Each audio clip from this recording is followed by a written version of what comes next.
Hi guys, guess what? It's Friday, yeah. It's Friday, yeah.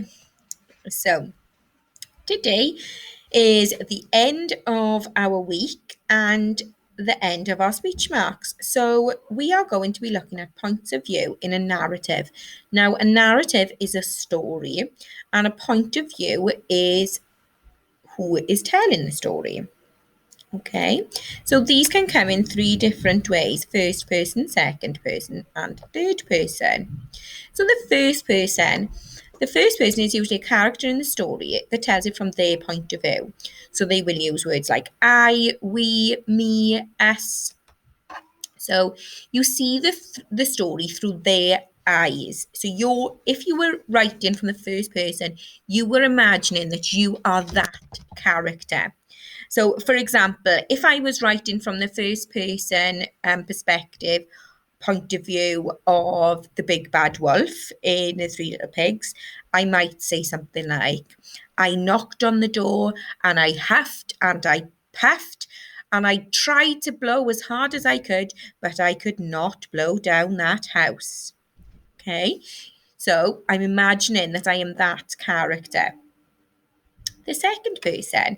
So this is when the narrator, this person who's telling the story, talks to you, the reader. So it could be you will, you are, yours, all of those words. And it's usually an informative or a how to write piece of writing. So, for example, instructions on how to make a sandwich. So you're ready to make your first peanut butter and jelly sandwich. First, you lay two pieces of bread on the table. Then you use a knife.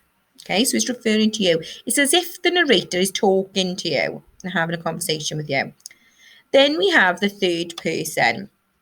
So this is when the narrator is telling the story and is not a character and is not addressing you as the reader. Okay, so it would be Haley looked up as Joanne walked in the room. She noticed that his face looked sad and wondered to herself what was making him feel so upset. She decided to talk to him.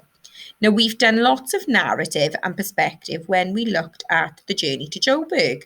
And you wrote from the perspective of Naledi, you wrote from the perspective of Ma, so you should be pretty good at this. And what you're going to do today, you are going to be writing from the view of the first person. You are going to imagine that you are Hogarth from the Iron Man, and you are going to write from the part where he tells his dad about the Iron Man that he's found him.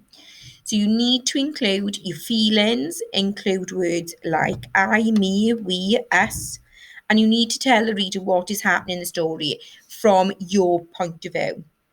I'd also like you to include speech between yourself and other characters that you might come across, remembering to use those speech marks, those 66s and those 99s.